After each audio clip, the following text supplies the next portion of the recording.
Whenever he's not here for whatever reason, it's just different. I mean, I count on him to look over at and make silly jokes, and he's my pal. You know, he's my sidekick because we have this connection. So just looking over and he makes me laugh. He really, really makes me laugh. I love you, Twitch. And you know how much we tell each other that every day. When we say goodbye after the show, we both say, love you. He says, love you much, and I say, love you. And so he's never going to be out of my life. He's always a part of my life. And On Saturday, December 10th, 2022, dancer, choreographer, actor, and TV personality Stephen "Twitch" Boss, who achieved fame as the DJ and occasional co-host for 8 seasons on the Ellen DeGeneres Show, celebrated his 9th wedding anniversary with his wife, Allison Holker, at home with their 3 children, 14-year-old Wesley, 7-year-old Maddox, and 3-year-old little Zaya, who is the spitting image of her father. Videos the family posted on social media around this time show the house already decked out for Christmas, with decorations on the walls and presents piling up under the tree. When the anniversary night was done, Twitch and Allison posted to their respective Instagram accounts messages full of love and adoration for each other, along with photographs and videos from their wedding 9 years earlier. Twitch wrote, "Happy anniversary, my love," and accompanied the post with several bright red heart emojis. For her part, Allison captioned her post, quote, "It's our 9th anniversary. I couldn't be more grateful to celebrate this perfect, magical day. Saying yes to Twitch has been one of the best decisions I ever made in my life. I feel so blessed and loved. I love you, baby, and I will never take you or our love for granted. I love you." Perhaps it's foolish to assume that the sentiments people express on social media reflect their true emotions. Even the unhappiest people will sometimes put positive spins on their lives when posting online. But it is impossible to look at Twitch's and Allison's posts and to read their heartfelt messages of love for each other and their beautiful children, and to watch the way they talked and held hands and danced together, and to conclude that they were anything but an adoring, devoted, and contented family. And yet, just 2 days after their anniversary, early on the morning of Tuesday, December 12th, Twitch packed a small bag with only a change of clothes and his handgun, slipped out of his house without telling Allison, turned his phone to airplane mode so he couldn't be tracked, and took an Uber to the Oak Tree Inn, a dreary 2-story motel in a hacienda-style building on heavily trafficked Ventura Boulevard, just a mile from his house. He walked into the motel lobby at approximately 10:30 a.m., spoke jovially with the motel clerk, and paid $107 to reserve a room for a single night. Twitch made his way down to room 249 and let himself in. There is no way to know exactly what transpired in that room over the next 24 hours. Twitch did not leave the room, did not call or text anyone, or even, as far as can be determined, ever take his phone off airplane mode to check the internet. Allison reported to police that Twitch was missing shortly after he had left the house, noting with particular worry that she couldn't reach him by phone, and he had not taken his car with him when he left, 2 things that she said were very much out of character for him. The next morning, after Twitch failed to check out of his room by 11 a.m., a housekeeper knocked at the door and, not receiving an answer, used her key to let herself in. It was then, in the bathroom of room 249, she discovered Twitch, dead as the result of a self-inflicted gunshot wound to the head. Stephen "Twitch" Boss was 40 years old. I'm Jason Beckerman. I'm Derek Kaufman. This is Last Days, Stephen "Twitch" Boss.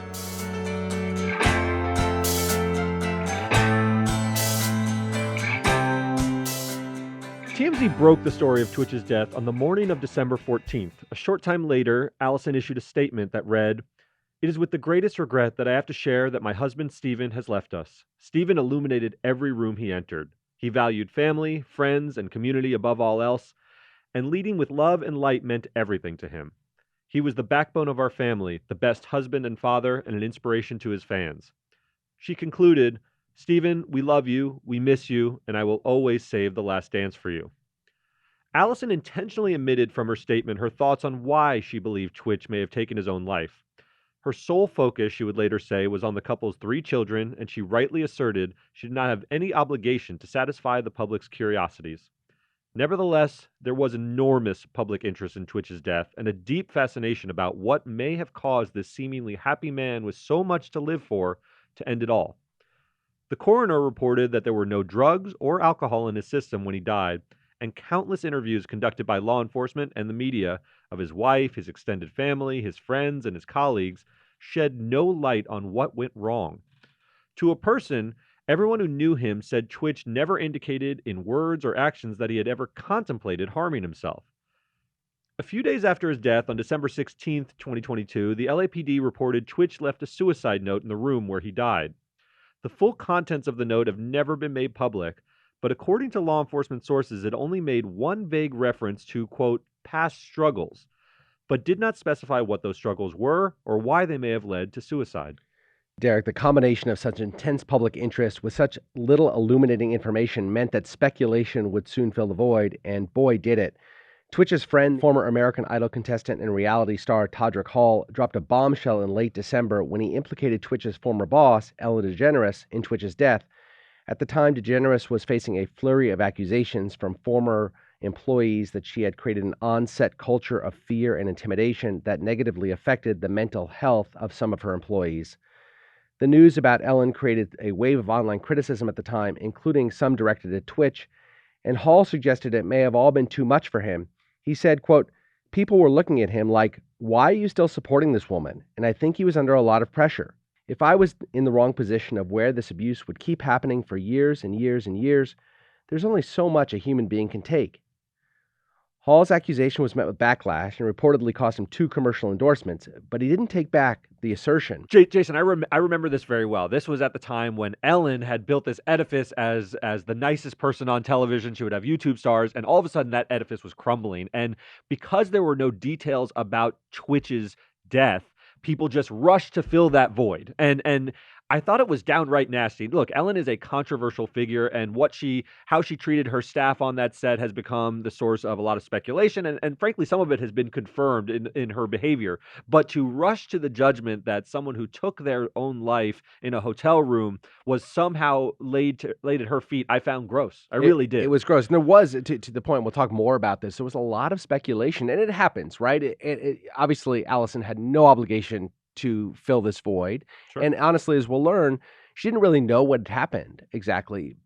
But nevertheless, there's a natural public fascination. He was a very public figure. He was beloved. And people are going to start to speculate when there isn't anything there for them to sink their teeth into. And as unfortunate as it might be, it just is. That's the way we It really just is. But she was grieving. I mean, every time Yeah. you saw an interview with Ellen, you played one at the top. She loved Twitch, and there was a real affection there. And to have to deal Yeah. with people blaming you on top of the loss of one of her closest friends is a very rough thing to do. It is the case. Look, you and I used to work for the same company that Ellen worked for forever, and we had heard the stories that she was very difficult. You and I never saw it. We couldn't confirm it individually, but there were a lot of stories going around for years and years the public didn't know about, that she was an insanely difficult person to work for. And I think largely that was true for the rank and file. But from the clip we played at the top, and we'll hear more about this later, there was a true and genuine love that the two of them had for one another. And that came through in every aspect of their relationship. The allegations that were made against her were really from the rank and file. The stories we heard were that the higher-ups, the EPs, Twitch, really had a phenomenal relationship with her, and they were very good to each other. Yep. DeGeneres, for her part, issued a statement mourning Twitch's death, stating, in part, I'm heartbroken. Twitch was pure love and light. He was my family, and I loved him with all my heart. I will miss him. Please send your love and support to Allison and his beautiful children, Wesley, Maddox, and Zaya. Todrick Hall's assertions about Ellen were just the tip of the speculation iceberg, as we discussed. The actor Columbus Short, who claimed to be friends with Twitch, posted and then quickly deleted a video in which he suggested financial problems may have been at the root of Twitch's problems. Twitch was amazing, is amazing still. His legacy shall live on. But, what if you invest in something that took your whole life savings? Possibly. It gets rough. TMZ later fact-checked Short's assertions and found they were flatly untrue.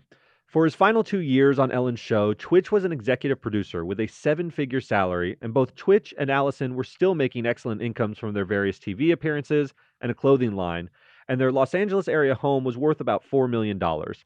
Sources close to Allison confirmed to TMZ that Twitch made no risky investments of the kind suggested by Columbus Short, and the family was in a strong financial position.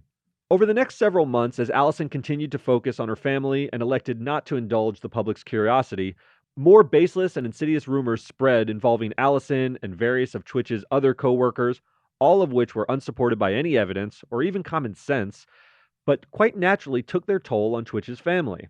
Finally, in May 2023, 6 months after Twitch died, Allison revealed that Twitch had struggled with depression, but went to great lengths to keep it from the public. She told People magazine that the outside world had no idea what he was going through. She said he didn't want people to know. He just wanted to be everyone's Superman and protector. Allison added that she was finding it very hard to come to terms with what Twitch must have been going through in the hours before he died. Jason, Allison is never going to tie up a neat bow on the reasons she believes Twitch may have killed himself, and I think that's partly because she doesn't know. She is grappling with this in real time. Yes, she was very close to him. She certainly has more insight than anyone else on earth. They had young children, but no one really knows what someone is struggling with. Their interior life is interior. And that's true even of a spouse. She's talked a lot about this. She's talked about the fact that I don't know what he was going through. She clearly seems to have some knowledge that he'd struggled with mental health issues in the past, but she was completely floored when this happened, stunned by this happening, and not in the typical, look, there's a lot of people that show some telltale signs of depression. There's persistent sadness, lack of motivation, lack of self-esteem. These things we all recognize as somebody being on a descent, Yep. And that doesn't seem to be who he is. And I was reading a lot about this, and in the case of Twitch in particular, there was a phenomenon that I learned about called high-functioning depression, and there have been people, NBC News did a whole thing about Twitch and how he was likely suffering from high-functioning depression. It's really a colloquial term that I hadn't heard before, and it basically just means someone who gives every outward appearance of happiness, but who suffers below the surface.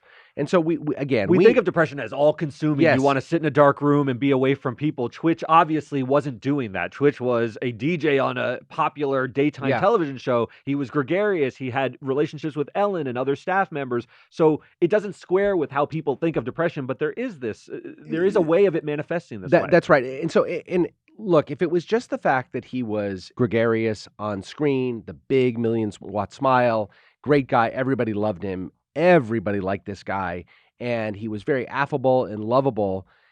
But if it was just that, I'd say, well, we don't know what was happening in his personal life. But we also know from his family that he was the same way at home. Right. And we see from the very personal videos they posted online, he was a goofball and a silly dad and constantly had Zaya in his arms at all times and sort of doing the raspberries on her belly and the whole thing.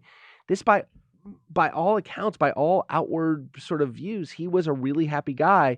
And that's where this high-functioning depression comes in, that this is not a person that manifested their depression in the way that we're accustomed to, and that's what really caught everybody off guard. And I really feel for Allison, because he may have shown none of these signs in both his professional and personal life, but could have still been, and obviously was, going through things in his head. And she knew of the depression, she knew of the high functioning depression that he had.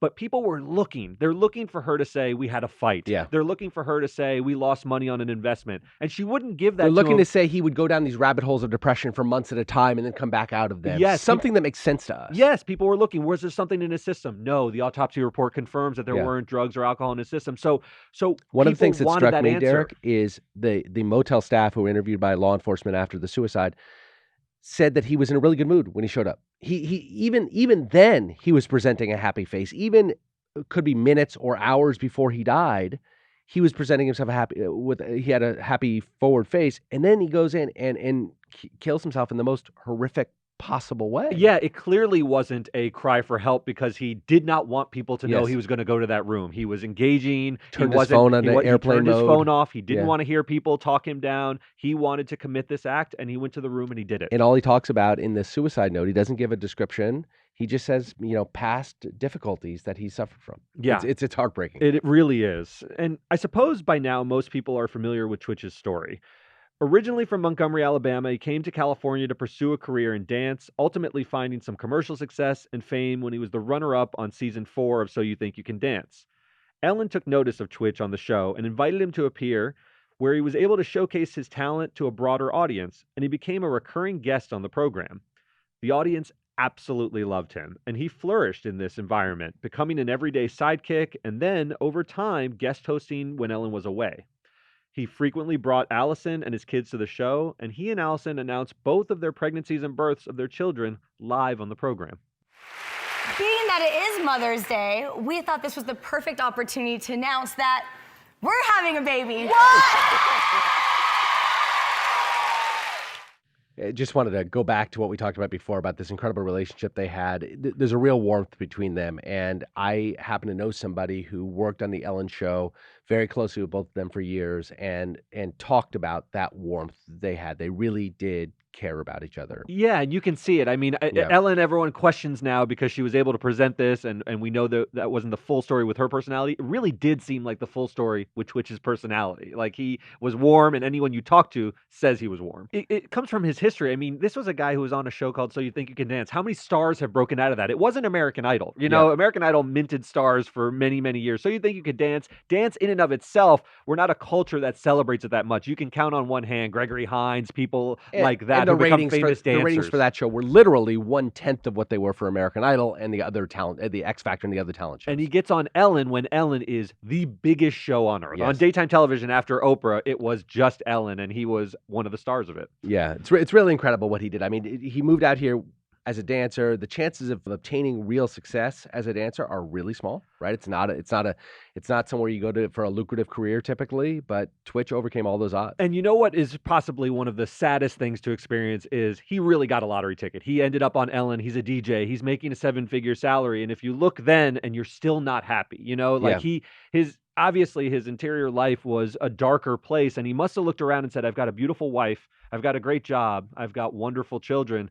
And I can't I'm in so chase much this pain. darkness away. I I'm can't in do so it. much pain. Yeah. And, you know, Jason, there's nothing darker than not being able to get out of a depressive situation when your life is surrounded by a lot of happy things. So Twitch was genuinely loved by so many people, everyone from Michelle Obama, Dwayne Wade, J-Lo, Julie Bowen, Kerry Washington. They all wrote tributes to Twitch.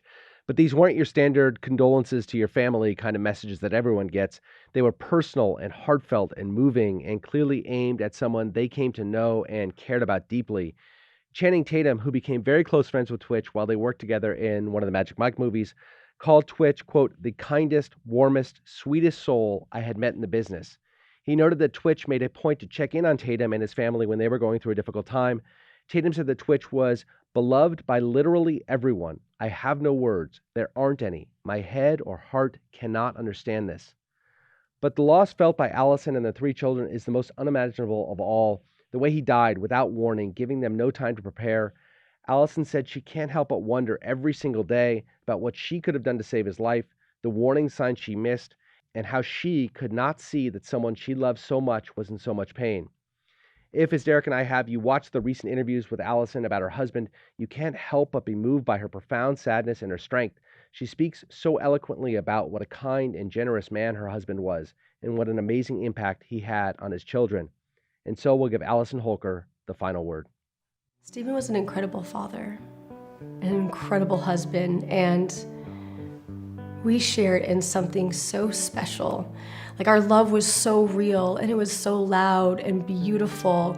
I tell people, like, at our house, it was like it was a choreographed dance. It was a beautiful routine, and everyone molded together, and there was so much laughter and love and so many amazing memories created. And he was a family man, and he loved taking care of everyone and protecting everyone, and you can still feel that love in our home. He's with us, he's in our hearts, he's watching over us from the stars, and our home still feels like that safe place because I know he is still with us and here protecting us.